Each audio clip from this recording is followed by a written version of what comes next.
Si Dieu est infaillible, sa parole le sera aussi.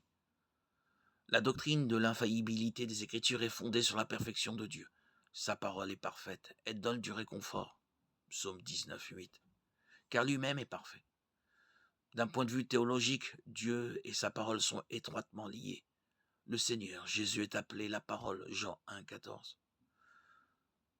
La doctrine de l'infaillibilité ne s'applique qu'aux textes originaux. Les erreurs humaines de traduction, de copie et d'impression sont généralement faciles à repérer, mais le texte biblique original était totalement sans erreur ni omission, car le Saint-Esprit lui-même a supervisé sa rédaction.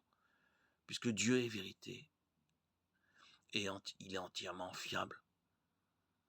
Jean 14, 5. Il en est de même pour sa parole. Jean 17, 17. La Bible revendique sa perfection totale, non partielle, dans le psaume 12, 5, psaume 19, 7, en Proverbe 3, 35, et dans bien d'autres versets. Elle est rigoureusement exacte en tout point, et d'ailleurs, c'est elle qui nous juge et non l'inverse.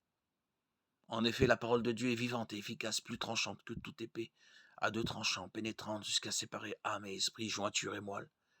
Elle juge les sentiments et les pensées du cœur. Hébreux 4, 12. La Bible est la seule source objective de vérité révélée par Dieu au sujet de sa nature et de ses plans pour l'humanité.